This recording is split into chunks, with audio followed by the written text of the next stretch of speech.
테슬라 소식입니다. 미서 전기차 가격 또 인상.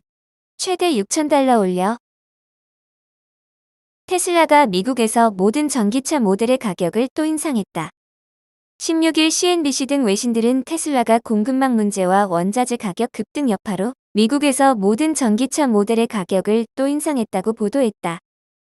테슬라는 중형 SUV 모델 Y 롱레인지 모델의 $3,000를 인상해 $65,990를, 준대형 스포츠 유틸리티차 모델 X에는 기존가보다 $6,000 오른 $129,990로 가격을 책정했다.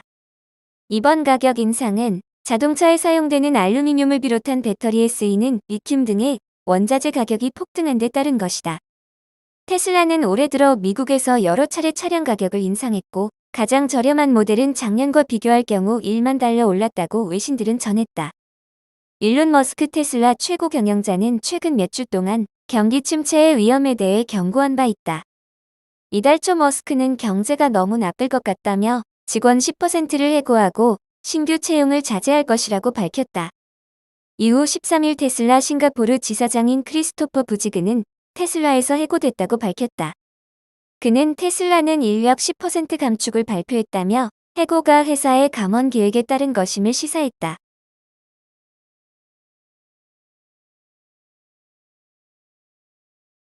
애플 소식입니다.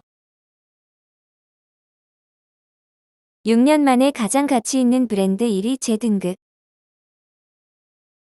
애플이 전 세계에서 가장 가치 있는 브랜드의 명성을 6년 만에 되찾았다. 15일 마케팅위크 등 외신에 따르면 글로벌 시장 조사 업체 칸타브랜즈는 이날 발표한 2022년도 글로벌 100대 브랜드 조사 결과에서 애플의 브랜드 가치가 올해 기준으로 $9,470억 집계돼 1위를 차지했다고 밝혔다. 애플이 칸타브랜즈 선정 글로벌 100대 브랜드 순위에서 1위에 오른 것은 지난 2015년 이후 처음 있는 일이다. 칸타브랜즈는 매년 세계에서 가장 가치 있는 100대 브랜드를 조사해 발표해왔다. 브랜드 가치가 $8,195억 추산된 구글이 지난해보다 한 단계 상승해 2위를 차지했고, 최근 3년간 1위를 지켰던 아마존은 브랜드 가치가 올해 조사에서는 $7,056억 평가돼 3위로 내려앉았다. 마이크로소프트 소식입니다. 오피스 365의 개인용 디펜더 보안 제품 출시. 마이크로소프트가 개인용 사이버 보안 제품을 구독 서비스로 출시했다. 16일 미국 지디넷에 따르면 마이크로소프트는 구독 서비스인 마이크로소프트 365의 개인용 마이크로소프트 디펜더를 추가했다고 발표했다. 개인용 마이크로소프트 디펜더는 윈도우 PC뿐 아니라 맥OS, 리눅스, 안드로이드, iOS 등 다양한 운영체제 기기에서 사용 가능한 보안 제품이다. 마이크로소프트는 최근 들어 기업용 보안 제품군을 마이크로소프트 디펜더란 브랜드로 통합하고 있다. 디펜더는 과거 윈도우 OS에 탑재했던 기본 보안 소프트웨어의 이름이었다.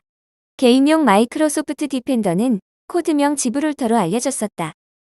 개인 사용자가 PC, 맥, 안드로이드 기기, iOS 기기 등의 보안 상태를 대시보드에서 온라인으로 실시간 통합 모니터링할 수 있게 한다.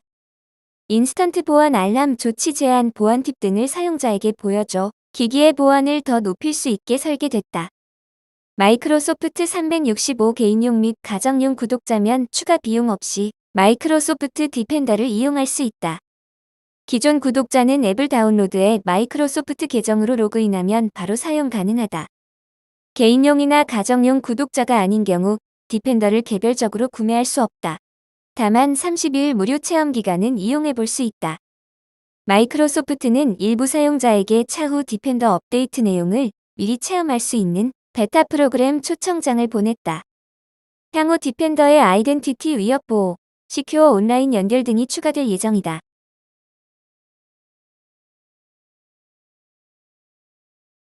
아마존 소식입니다.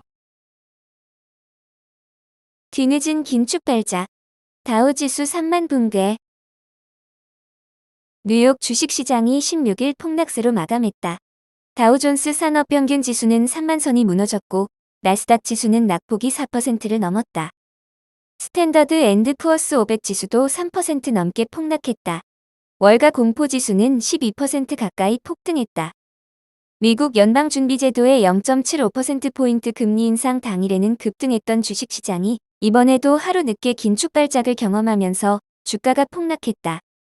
다우지수는 전일비 741.46포인트 급락한 29,927.07로 마감하며 3만선이 무너졌다. 2020년 11월 사상 처음으로 3만선을 넘어섰던 다우지수는 지난해 1월 4일 이후 처음으로 3만선 밑으로 추락했다. S&P 500 지수는 123.2포인트 폭락한 3,666.77, 나스닥 지수는 453.06포인트 폭락한 1646.10으로 미끄러졌다. 나스닥 지수는 2020년 9월 이후 최저 수준으로 떨어졌다. 이번 주 들어 다우 지수는 5.2%, S&P 500 지수는 6.6% 폭락했고 나스닥 지수는 낙폭이 6.7%를 기록했다. S&P 500 지수와 나스닥 지수는 이전 고점인 사상 최고치에 비해 각각 24%, 34% 폭락해 약세장 흐름을 지속했다.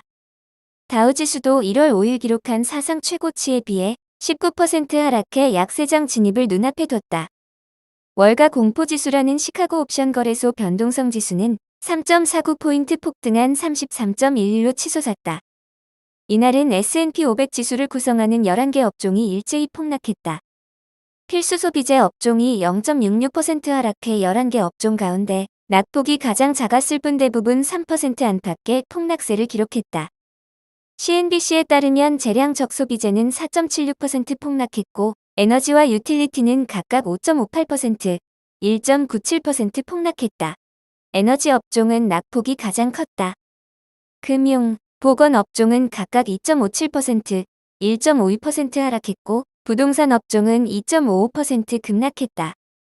산업은 3.38%, 소재 업종은 3.65% 폭락했다. 기술 업종은 4.11% 폭락했고 통신 서비스 업종은 3.45% 급락했다. 아바이버 인베스터스의 수전 슈미트는 투자자들이 15일에는 연준의 금리 인상 폭이 시장 예상을 벗어나지 않았다는 사실에 안도했지만 16일에는 이 같은 큰 폭의 금리 인상이 경기 둔화를 부를 것이라는 점에 주목했다고 시장 분위기를 전했다. 경기 침체 우려 속에 이날 홈디포, 인텔, 월그린, JP모건, 3M, 아메리칸 익스프레스 등이 52주 신저점을 찍었다. 아마존은 4.01달러 급락한 103.66달러, 애플은 5.37달러 떨어진 130.06달러로 주저앉았다.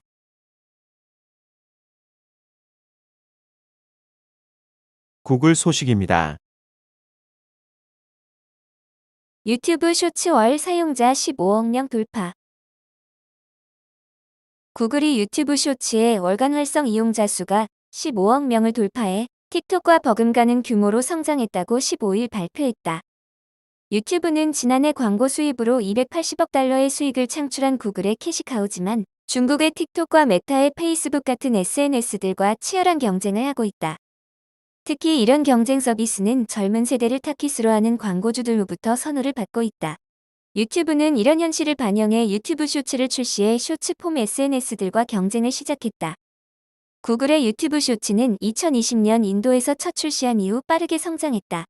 유튜브는 콘텐츠 생산자들의 다중 형식 접근을 유도하는 방식으로 쇼츠 서비스를 홍보했다. 유튜브 쇼츠의 최대 길이는 60초다.